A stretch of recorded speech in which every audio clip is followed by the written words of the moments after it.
Ymedia Group, the fastest growing media group in North America. Hello and welcome to Ymedia Newsroom. It's always a great pleasure to spend this time with you. Our latest headlines for today are Canada's inflation numbers are in for the month of April. It's come up to 2.8% as gas prices jump up to 28% year over year mark. And the latest on the Trump administration, we brought this to you yesterday, but we really want to highlight this. Essentially, the Trump administration has quit the Canada-U.S. Defense Board. We'll tell you what that means. And the latest situation out of Iran, essentially Iran has put forward a peace proposal and have demands, that we're going to go into detail on what this means for President Trump if he's going to accept it and bring an end to this now 80-day conflict. And the latest news on the 3 off-duty Toronto police officers who were arrested in Spain. We'll tell you what all that is about on today's Ymedia Newsroom. So going to our top story, which is Canada's inflation rate. It's climbed to 2.8%. It's the highest level in nearly 2 years, as we're seeing what's playing out on day 80 of the Israel-US-Iran conflict. It's pushing gas prices through the roof. Of course, that affects transportation costs, that essentially then that gets transferred to goods and services. And when it comes to goods, we're talking about the prices at the grocery store. Now, Statistics Canada says that gas prices surged more than 28% year over year in April. And when it comes to food and housing costs, it's also continuing to rise. So you have these new numbers that are increasing pressure on consumers. Financial markets and investors are essentially debating if whether the Bank of Canada may need to keep the interest rates elevated longer than expected because, Canadians were hoping that the interest rates would drop and perhaps that would shake things up when it comes to the housing market. But now with these latest numbers and inflation back up, then it'll be really hard for Bank of Canada to reduce rates and may potentially even increase it. We're going to let you know what the experts are thinking. But when it comes to Stats Canada, there's prices that are increasing on consumers and mortgage holders and financial markets. And essentially, when it comes to gas as the main driving point in the United States, we know their inflation numbers are at 3.8%. 40% of that is attributed to gas prices in the United States. And same thing goes here in Canada. It's the gas prices as the major factor as it surged about specifically 28.6% year over year in April. And this has to do with the Iran war. Since it began on February 28th, we've seen gas prices climb more than 38%. Transportation costs also overall rose to 7.6%, and that is the largest increase since 2022. Now, inflation's still lower than expected because analysts were thinking that it might be at about 3.1%. That's what they were projecting. That was the expectation for April. It came to 2.8%, but it's still an increase, since 2 years ago. So that's essentially it's affecting declines in travel tours. Canada just finished a long weekend, the Victoria Day long weekend.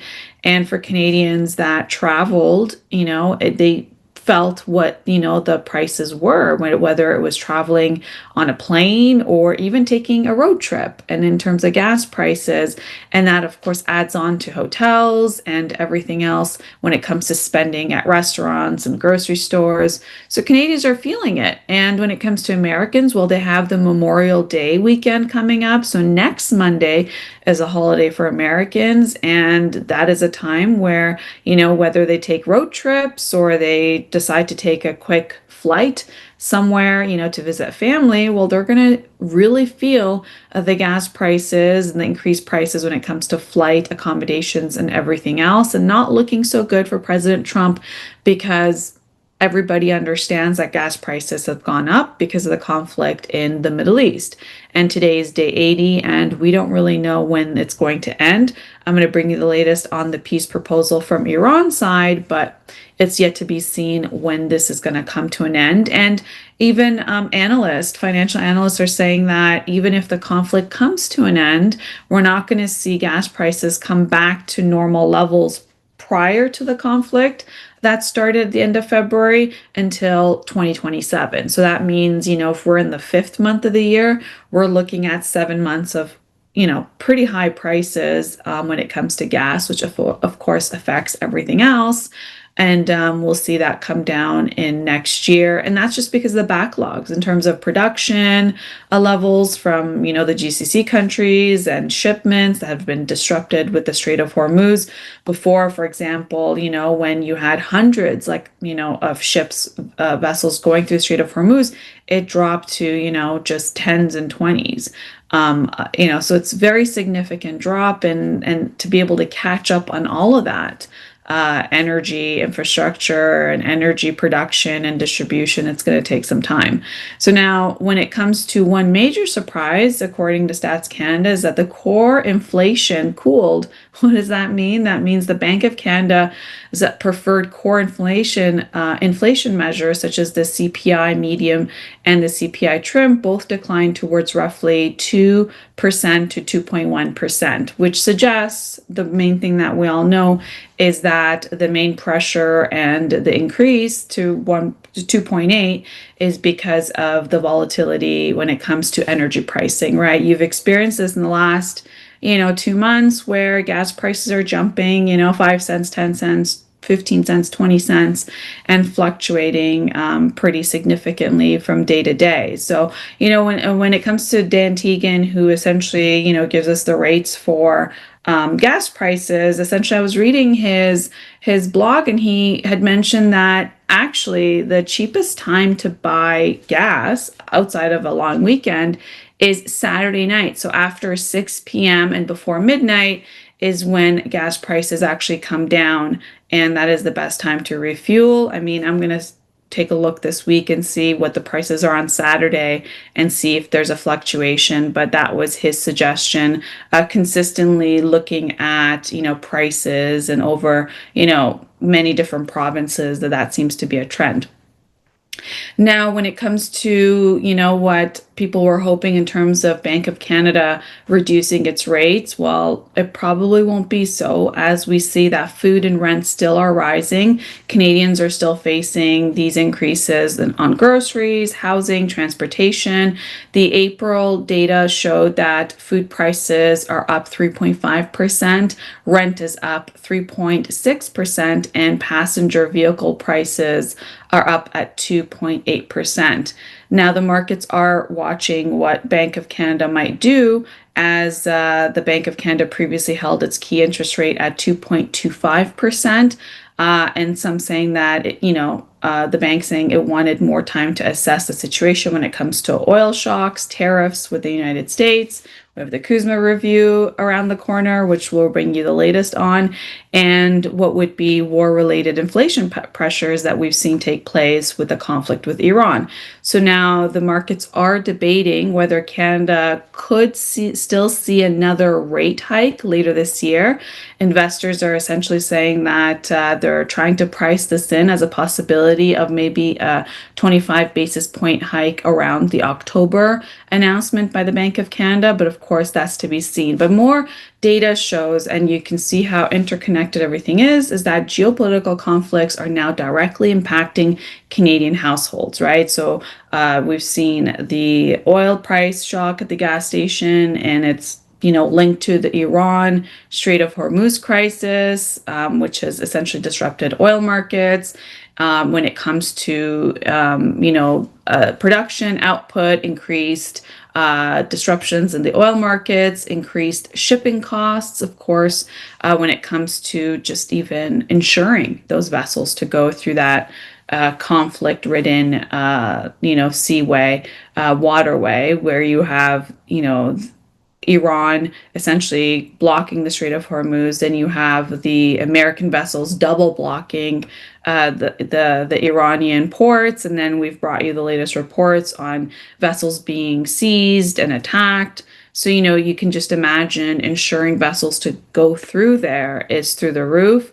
And it's creating a larger conversation about potentially, global inflation. So economists are warning that these prolonged energy instability could spread inflation, globally when it comes to food, transportation, manufacturing, consumer goods, not to mention what the UN has now put out as its fear of famine in some of the African countries who rely on fertilizer exports through the Strait of Hormuz as well. Now, we know that Prime Minister Mark Carney made this announcement last month where he gave the temporary 5-month gasoline excise tax relief, which is roughly 10 cents per liter. And this is just to be able to offset the fuel prices that are increasing. But, even though there's that 10% discount on gasoline and the 4 cents on diesel, essentially we're still seeing gas prices at like $1.90 a liter in the GTA. So it's still elevated. Canadians are still facing higher borrowing costs and slower growth and this persistent affordability pressure. Now, the bigger economic shift is that this is a global reality. Inflation is becoming more increasingly tied to geopolitics, right? So when it comes to wars, shipping disruptions like we talked about, energy markets, AI-driven electricity demands, right? We know a lot of some of the latest announcements out of Ottawa have been about, this AI strategy in terms of preparing Canada when it comes to its energy sovereignty, and a lot of it has to do with this AI demand. And because of that, you have the supply chain fragmentations that we've been seeing, in many markets, and more specifically, like when it comes to Asia and Pacific Asia, who highly rely on oil exports out of the Middle East, and how it's also impacted energy prices in Europe. And to that, you have the European Union saying that the Strait of Hormuz must be opened. You have China saying the Strait of Hormuz must be opened.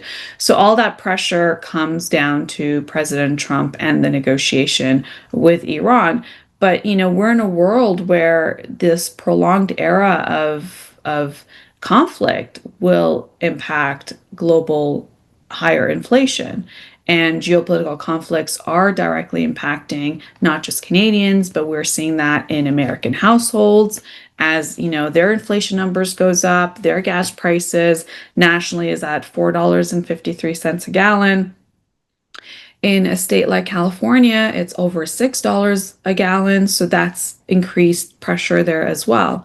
And so, knowing that that's the case, let's take a look at what's happening in foreign affairs, starting with the Russian President Vladimir Putin.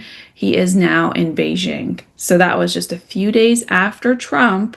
He has landed in Beijing for high-level talks with Chinese President Xi Jinping.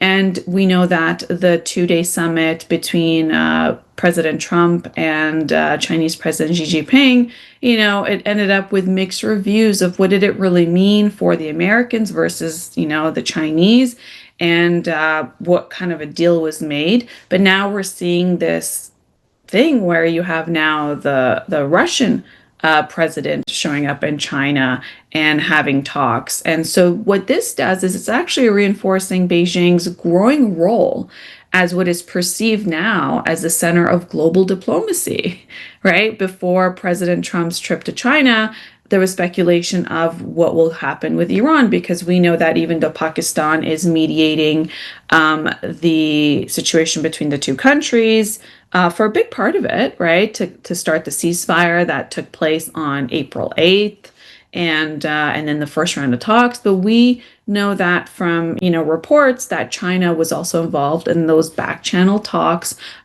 with Pakistan and Iran, and to be able to have those proposals sent to the Trump administration. And so now it appears with President Trump going to China, and where things look better for, the president of China versus the president of America.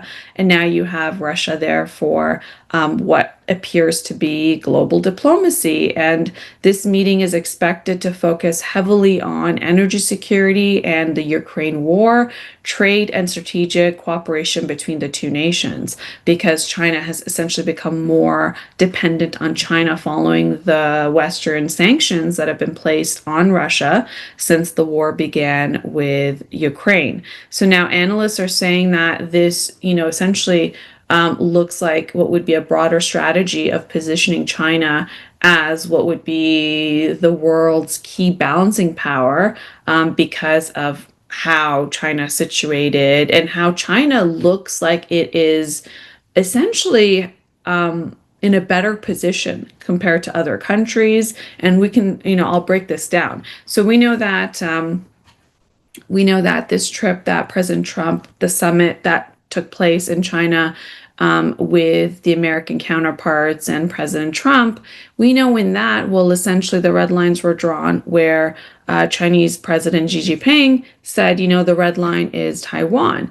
And what was interesting is that President Xi essentially also talked about the Thucydides trap, which is what he, brought up with President Trump. Essentially what this is that it's a geopolitical theory that suggests that there might be unavoidable conflict when you have a rising power that threatens a dominating one.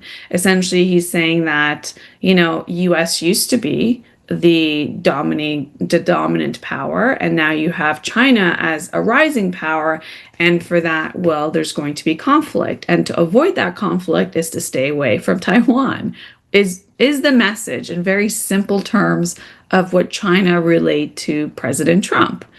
And President Xi essentially said that, described US as a nation that's relatively in decline, and said that, and China is the opposite in terms of incline, where it said that the United States has, internal divisions. We've seen this play out in many other elections when it comes to the Republicans versus the Democrats. Mind you, the Epstein files really reunited the left and the right in that country because they all wanted to know who was on the Epstein list. And that was when the backlash started with President Trump, when he said there is no Epstein list, after he vowed to, show the Epstein list when he were to win and, win in that election and win a second term. And then when he was in office, he essentially, it appeared to MAGA that he's reneging on Epstein files, calling it a Democrat hoax. And to which we know that then you had Republican and Democratic lawmakers coming together and essentially really forcing the Justice Department to release those files.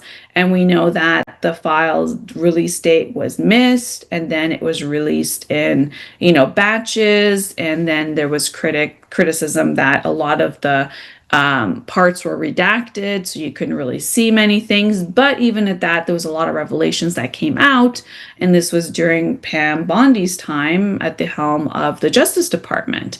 And to that, well, so you have that division, which, and then you have the debt crisis in the United States. You have the endless wars that President Trump that really campaigned on in terms of ending.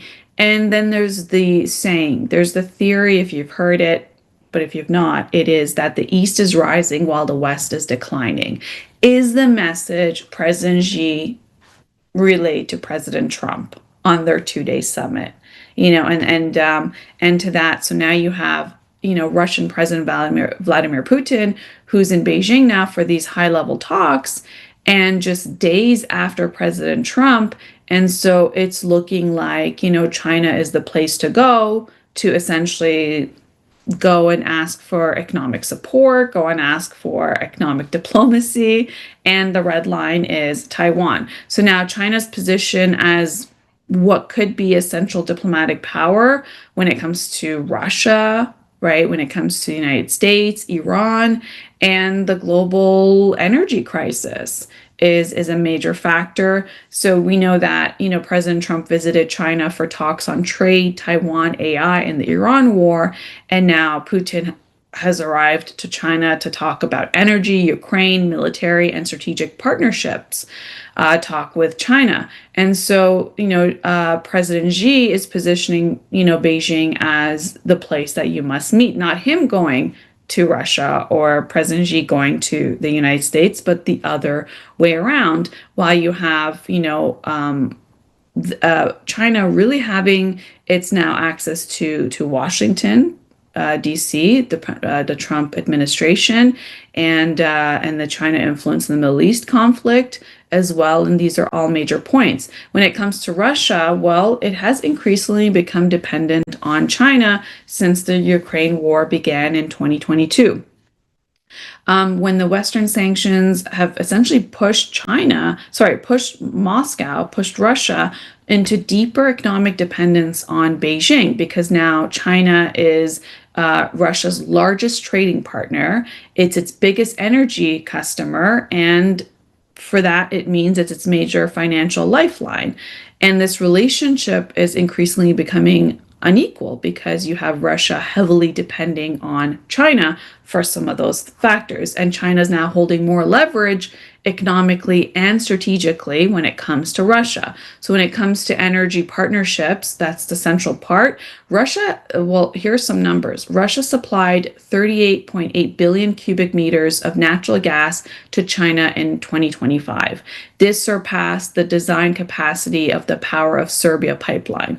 Now, the two countries have also now agreed to increase the flows to further 44 billion cubic meters annually, which means Russia becomes China's third largest LNG supplier, and this shipping of nearly 9.8 million metric tons of LNG is going to go up to more than 18% year over year.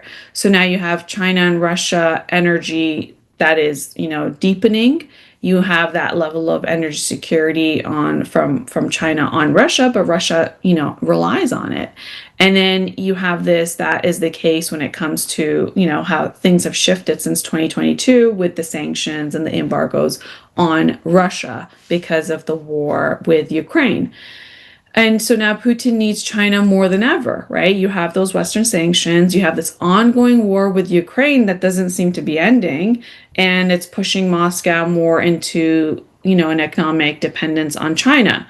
And in the trade that's happening between China and Russia isn't either in Chinese yuan or in Russian rubles, and it is not in USD. So that's, a major thing here when it comes to the petrodollar, right? That's right now existing in the Middle East, but let's see how that changes over time in a short period of time. Now, then there's the power of the Serbia 2 that's still unresolved between the two countries because there's a major issue there, right? Their proposed pipeline was of Serbia 2 gas pipeline.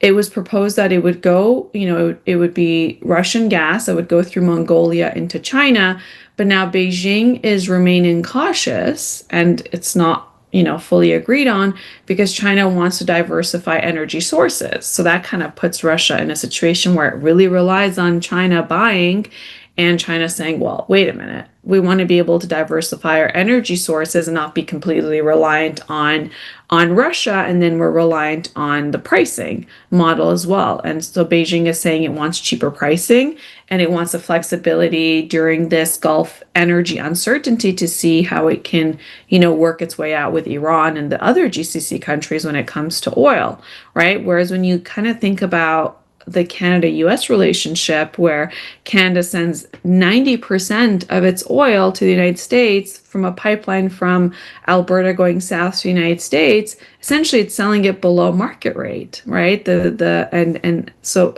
Canada sells below market rate to the United States Canadian oil. And here you have, in a sense, where, Russia's trying to do another pipeline, which is Serbia 2 gas pipeline, and Russia's saying, no, just wait a minute, we want to get better pricing elsewhere, and we don't want you to dictate the pricing. So, it begs the question, could Canada just increase the price on the United States? And that'll be very interesting to see happens this summer as we go towards this Kuzma renegotiation, which I'm going to go into more detail in today. When it comes to the Ukraine war, you have China that's officially stayed neutral, right? China hasn't really intervened, hasn't really tried to bring the two countries together to come to any sort of a settlement. China said, we're neutral in all of this, right? And really, when it comes to the Ukraine war, it's the Western governments that were putting pressure on Russia. But the Western governments are also increasingly looking at, what does this mean when it comes to, Chinese trade or dual use technology or economic support, which essentially is helping which is essentially helping Russia's war efforts on Ukraine. So, you have Chinese firms that have supplied components linked to Russian drones production, or even though Beijing denies providing direct military aid, but components of Russian drones that come from China, that's a factor as well. Then you have the Russia-China partnership that has now somehow been framed as this anti-Western bloc, right? You have Putin that said ahead of the summit that Russia and China are ready to support each other on other sovereignty and strategic interests, where the two countries are increasingly coordinating across BRICS, the UN energy policy, and when it comes to global trade systems. You have the Iran war that is also, a major stakeholder there is China. And to that, we know that, Iran has been selling its oil to China, and it continued to do this at the start of the conflict. And so China is heavily depending on Gulf energy. And this is where, when it comes to President Trump, he needs stability in the oil markets. Right now, we have oil at over 110 today, a barrel, and so this is something that is again falling on President Trump in terms of how he navigates this, because now Washington increasingly needs Beijing's cooperation. When it comes to Iran. President Xi did say, hey, if you need us to talk to the Iranians, we will, right? And when it comes to shipping routes and energy flows, we know that last week, a China flagged vessel went through the Strait of Hormuz just fine. It picked up oil from Iraq, untouched, unharmed, and went through. And that was when the summit was taking place with President Trump. So you're seeing this power that China is showing to the world during this time, and Trump, the summit that President Trump attended to, several analysts are saying that this Trump-Xi summit ultimately strengthened Xi's image internationally. It didn't do much for President Trump. You had all the American CEOs going like Ymedia or Tesla, or Apple's CEO going to China to essentially, try to open up the way to work better with China. So you have everybody going to China last week during the summit to essentially look for business and see how they could, make their cooperation with China better. So the optics and all that makes President Xi Jinping look better internationally. And even though we know that the summit ended, China made very few concessions. It maintained its position on Taiwan and the One China policy.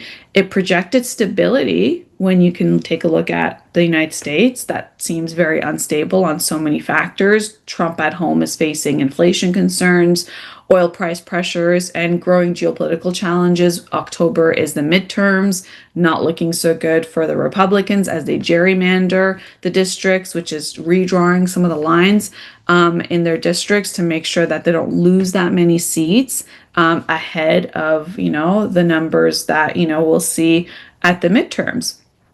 So you have this major shift taking place where we're seeing, before there was one dominant superpower, the United States, and now we're seeing, China kind of emerging in that when you had this trip take place. Because you know what? The optics really matter. Even though the rest of the world wasn't in those meetings, they still saw the president go there his lowest polling numbers in the United States. You saw President Trump go there. You saw him taking all the CEOs going there to talk to the Chinese.